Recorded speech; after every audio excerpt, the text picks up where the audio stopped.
नमस्कार, मैं पूनम शर्मा। सबसे पहले फास्ट इंडिया न्यूज के सभी दर्शकों को दीपावली की हार्दिक शुभकामनाएं और आप सभी का स्वागत है हमारे इस खास कार्यक्रम मुहूर्त सौदा में। तो दर्शकों, भारतीय कारोबार संस्कृति में दिवाली की एक खास अहमियत होती है। छोटा ट्रेडर हो या बड़ा कारोबारी, हर एक का ये मानना होता है कि लक्ष्मी की कृपा के लिए दिवाली के दिन कारोबार जरूर किया जाए और ऐसा कारोबार हो जो उसे अगली दिवाली तक मोटा मुनाफा दे सके, वहीं सुख और समृद्धि को बढ़ा सके। तो दिवाली मुहूर्त सौदों में सबसे बड़ा कारोबार जो होता है वो है स्टॉक मार्केट और कमोडिटी मार्केट में। तो फास्ट इंडिया न्यूज के इस खास कार्यक्रम मुहूर्त सौदा में हम दिवाली के इस मौके पर बताएंगे कि स्टॉक मार्केट में कहां निवेश करें, किस सेक्टर में पैसा लगाएं ताकि अगली दिवाली तक मोटा मुनाफा कमाया जा सके। स्टॉक मार्केट के साथ कमोडिटी बाजार पर भी अब चर्चा होगी और इस दिवाली से अगली दिवाली तक किस किस कमोडिटी में पैसा लगाया जाए जो अभी काफी सस्ती मिल रही हैं और एक साल के आउटलुक में एक बड़ा लाभ कमाया जा सके। तो हमारे इस खास कार्यक्रम मुहूर्त सौदा में जुड़ रहे हैं फाइनेंस मार्केट के विशेषज्ञ जयसिंह कोठारी और कमोडिटी बाजार विशेषज्ञ सौरभ तापड़िया और साथ ही फर्स्ट इंडिया न्यूज के बिजनेस एडिटर कमल शर्मा।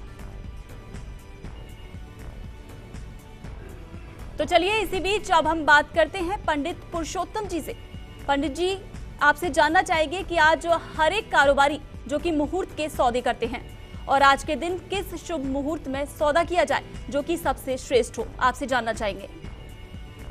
दिवाली के पर्व पर लोग अपने व्यापार के व्यवसाय के तरक्की उन्नति के लिए और इन सब समृद्धि के लिए शुभ मुहूर्त व शुभ लगन को अपनाते हैं।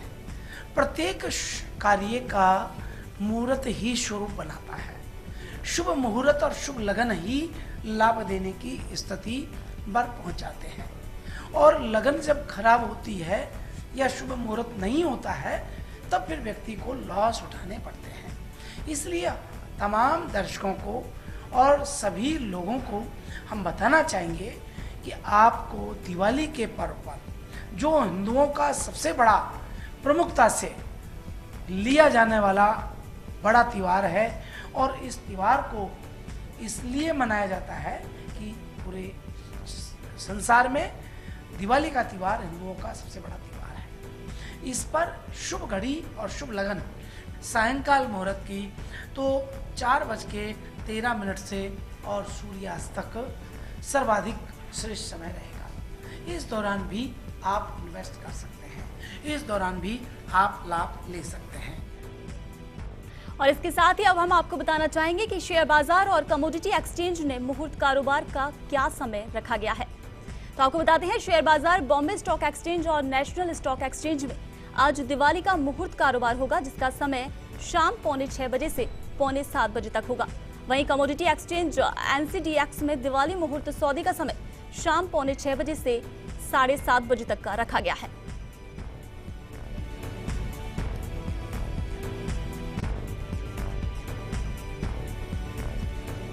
तो ये मुहूर्त कारोबार का समय हम आपको बता रहे हैं, जहां शेयर बाजार बॉम्बे स्टॉक एक्सचेंज और नेशनल स्टॉक एक्सचेंज में समय शाम 6:45 बजे से 6:45 बजे तक का है ये शुभ मुहूर्त। वहीं कमोडिटी एक्सचेंज में दिवाली मुहूर्त सौदे का समय शाम को 6:45 बजे से 7:30 बजे तक का रखा गया है। इसमें आप निवेश कर एक अच्छा मुनाफा कमा सकते हैं।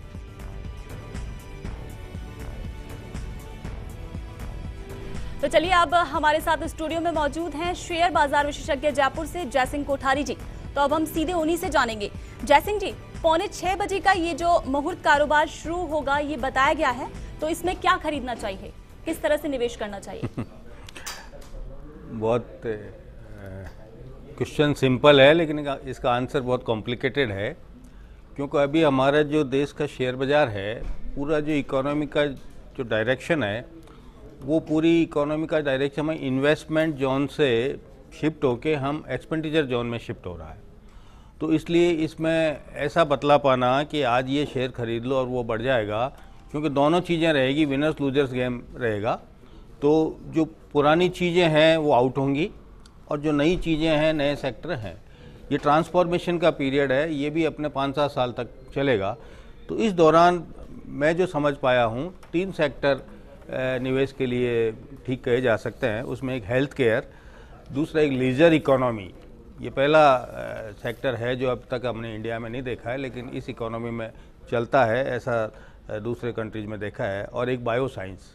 इन 3 सेक्टर पे जो अच्छी कंपनीज है उस पे बेट लगाई जा सकती है। जयसिंह जी, आपने बात करी लीजर इकोनॉमी की, उस सेक्टर में बहुत ज़्यादा अभी काम हुआ नहीं है या निवेशकों को चीज़ समझ में नहीं आई है कि कौन सी ऐसी कंपनियां हो सकती जो इस सेक्टर की बेस्ट है, जिनको लोग चुन सकते हैं लॉन्ग टर्म के लिए?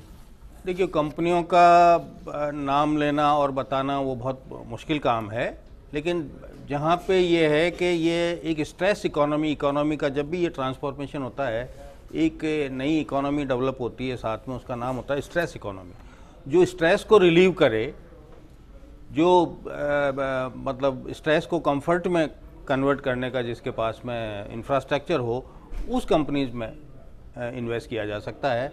वो कंपनीज आगे आने वाले समय में, ये मान लीजिए 5 साल 10 साल के लिए, लॉन्ग टर्म के लिए उसकी जो ग्रोथ है वो अच्छी रहनी चाहिए।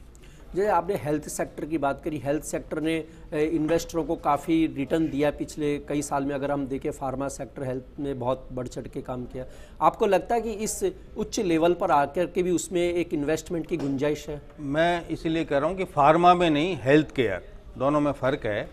जो हमारी नई लाइफ स्टाइल है, जो खान पान है, जो है एक नई सोसाइटी की एक जो शेप बनी है, ये कह लीजिए आप वर्किंग सोसाइटी, जो भी है कि नई लाइफ स्टाइल को जो हम कहते हैं, वो अभी बरसों तक ऐसा ही चलेगा और इसी तरीके के परिवर्तन होते रहेंगे। उसमें एक जो लॉन्ग टर्म जो स्ट्रेटेजी निकल के आती है वो है हेल्थ केयर। तो वो डे टू डे केयर से रिलेटेड, उसमें हॉस्पिटल भी आते हैं, उसमें दूसरी दवाइयाँ भी आती है।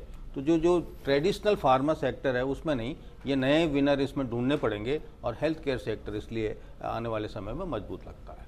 अच्छा, और अगर हम ये बात करें, जो नई सरकार से बहुत उम्मीदें थी बाज़ार को, लेकिन अभी तक बाज़ार को उतनी उनकी उम्मीदों पे खरी उतरी नहीं है चीज़ें। जो रिफॉर्म्स का मामला था, किस तरह के रिफॉर्म की बहुत तेज़ी से ज़रूरत है कि जिससे बाज़ार को बूस्ट मिले? देखिए, मेरा ये मानना है कि हमारी जो स्टॉक मार्केट कह लीजिए, पूरा जो फाइनेंशियल सिस्टम है, पूरी इकोनॉमी है, वो पॉलिटिक्स से डीलिंक हो रही है। उस पर पॉलिटिक्स का हमको लगता है कि ऐसा होगा, लेकिन उसके चलने के जो मार्केट इकोनॉमी के प्रिंसिपल है, इस कैपिटलिज्म के जो सिस्टम है, ग्लोबल इकोनॉमी कैसे बिहेव करती है, कैसे चलती है, मनी इकोनॉमी कैसे ट्रेवल करती है, ये सब चीज़ें उसको गवर्न करती है। अब हमारी चीज़ में वो चीज़ें हमको समझ में नहीं आती, इसलिए हम कह देते हैं सब ये रिजल्ट अच्छा है तो ये हो गया, रिजल्ट ख़राब आए तो ये हो गया। मेरा मानना है कि अगर बिहार में बीजेपी की सरकार भी बन जाती तो ये मान लीजिए 2 दिन बाजार नहीं टूटता, उसके बाद टूटता। तो वो अब जो सिस्टम है वो एक पॉलिटिक्स से, जब उसको ह्यूमन मेड इकोनॉमी है, तो सोसाइटी जब किसी चीज़ को क्रिएट करती है तो उसमें फिर सरकार का जो इंटरफेरेंस है वह है, या उससे जो चीज़ें रेगुलेट होती है वो बहुत कम होती जाती है। तो पूरा सिस्टम, पूरा हमारी ट्रांसफॉर्मेशन से एक नया तरीका बन रहा है, एक नया वेल्थ सिस्टम बन रहा है। उस वेल्थ सिस्टम को समझ के ही इन्वेस्ट किया जाना चाहिए। नहीं है ट्रेडिशनल पैटर्न पे अगर निवेश किए, या पॉलिटिक्स को बेस बना के जिसने निवेश किया, मेरे ख्याल से है कि वो लूजर की कैटेगरी में रहे। जयसिंह जी, एक सवाल मैं आपसे जानना चाहूंगी कि अगर कोई नया निवेशक है जो कि शेयर बाजार में एंटर हुआ है, तो उसे स्टार्टिंग में किन किन बातों का ध्यान रखना चाहिए निवेश करने से पहले? भाई, सबसे पहले तो है कि उस कंपनी पे जिस पे वो निवेश कर रहा है उस पे डेप्ट नहीं हो। जी। जो प्रॉब्लम आएगी सबसे बड़ी, जिन भी कंपनियों के सामने आएगी जिसके डेप्ट बहुत हैं, उनको सबसे ज़्यादा प्रॉब्लम आएगी। दूसरा, उसका प्रॉफिट मार्जिन जो है, ऑपरेटिंग प्रॉफिट मार्जिन अच्छा हो। और तीसरा, वो आम पब्लिक के, मतलब जो नई जो जनरेशन है, नए जो सिस्टम है, इस डेवलपिंग इकोनॉमी का कंसेप्ट है, उस डेवलपिंग इकोनॉमी में जो लोग रहते हैं, कैसे वो उनका खर्च का पैटर्न है, उनको ध्यान में रख के उसका डिसीजन करे। ये 3 चीजें महत्वपूर्ण है, people, product and predictability. Jaisingh ji, 1 minute में आपको टोकना चाहूँगा, यहाँ हम अपनी बात वापस जारी रखेंगे। राजेश पालविया जी, शेयर बाजार विशेषज्ञ, बम्बई से हमारे साथ हैं। राजेश जी, आपको दिवाली की शुभकामनाएं। आपको भी शुभकामनाएं, आपके सारे दर्शकों को भी दिवाली की बहुत बहुत शुभकामनाएं। राजेश जी, आपसे जानना चाहेंगे कि मुहूर्त सौदे में कौन से सेक्टर आपकी पसंद है जहां पैसा लगाया जाना चाहिए? देखा जाए, हालांकि जो हम पिछला कुछ समय का जो ट्रेंड देखें, उसमें अभी भी जो सेक्टर जो अभी भी मजबूती दिखा रहे हैं, उन्होंने आईटी सेक्टर, ऑटोमोबाइल सेक्टर और एफएमसीजी सेक्टर, ये 3 सेक्टर ऐसे हैं जहाँ पे अभी भी इस सेक्टर में अभी भी मजबूती बनी हुई है। तो टेक्निकली देखा जाए तो मार्केट में ये 3 सेक्टर अभी प्रॉमिसिंग लग रहे हैं, जो कि near term to short term ये सेक्टर्स में अगर निवेश करेंगे तो हमें रिटर्न मिलने की संभावना है। बट लॉन्ग टर्म में अगर देखा जाए तो निवेशक जो कि एक लॉन्ग टर्म के हिसाब से मार्केट को देख रहे हैं और 1 साल से 2 साल के नजरिए से जो निवेश करना चाहते हैं, उनके लिए बैंकिंग सेक्टर एक बहुत अच्छी अपॉर्चुनिटी है। जो कि बैंकिंग सेक्टर में जो शेयरों में जो करेक्शन आया है, तो एक बहुत अच्छे लेवल पे और अट्रैक्टिव लेवल पे बैंकिंग सेक्टर आ गया है।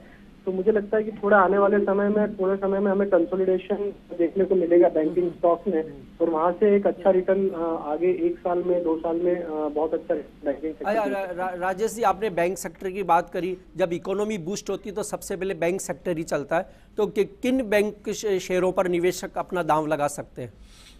जी, प्राइवेट बैंक में अगर हम बात करें तो प्राइवेट बैंक में कोटक बैंक, इंडसइंड बैंक, ये 2 बैंक बहुत अच्छे लग रहे हैं, जिसमें यहाँ से बहुत अच्छा रिटर्न मिलने की संभावना है। और अगर पीएसयू सेक्टर में बात करें तो द लार्जेस्ट बैंक एसबीआई में निवेश करना चाहिए, और बैंक ऑफ बड़ौदा, ये 2 बैंक जो कि टेक्निकली अट्रैक्टिव लग रहे हैं, और एक कैनरा बैंक, ये 3 पीएसयू बैंक अट्रैक्टिव लग रहे हैं यहाँ से निवेश करने के लिए। राजेश जी, आपको बहुत बहुत धन्यवाद। तो चलिए अब एक बार फिर हम पंडित जी की तरफ रुख करते हैं और पंडित जी से जानना चाहेंगे कि अपनी राशि के आधार पर अगर कोई निवेश करना चाहता है तो कहां इन्वेस्ट करना उसके लिए उपयोगी होगा। दिवाली के पर्व पर और यहाँ राशिगत इन्वेस्टमेंट या खरीदारी करने का शास्त्र मत मिलता है। जी हाँ, मेष राशि और वृश्चिक राशि का स्वामी मंगल होता है, और मंगल जिनका स्वामी है मेष और वृश्चिक राशि वाले जातक आज भूमि, भवन, वाहन, फर्नीचर इत्यादि में इन्वेस्ट करते हैं, इनको लाभ होता है। इसी के साथ में बात करते हैं वृष राशि। वृष और तुला राशि का स्वामी शुक्र होता है। दोनों राशियों का स्वामी शुक्र होने के कारण आप सफेद चीज में जैसे कि तिल है, चीनी है इत्यादि चीजों में इन्वेस्ट कर सकते हैं। जी हाँ, आप कोई बड़ी कंपनी जो सफेद चीज का कारोबार करती है उसके शेयर आदि में भी इन्वेस्ट करने पर आपको लाभ होता है। इसी के साथ बात करते हैं मिथुन राशि। मिथुन और कन्या राशि, जी हाँ, दोनों के स्वामी बुध है, और ये राशियों के लिए पन्ना या आप सोना चांदी में इन्वेस्ट करते हैं तो आपको लाभ होता है। इसी के साथ बात करते हैं कर्क राशि। कर्क राशि के जातक चावल, गेहूं और चना, जौ इत्यादि में इन्वेस्ट करने से लाभ होगा। तो दर्शकों, यहाँ रुकेंगे एक ब्रेक के लिए, लेकिन ब्रेक के बाद भी ये चर्चा जारी रहेगी। आप देखते रहिए हमारा एक खास कार्यक्रम मुहूर्त सौदा।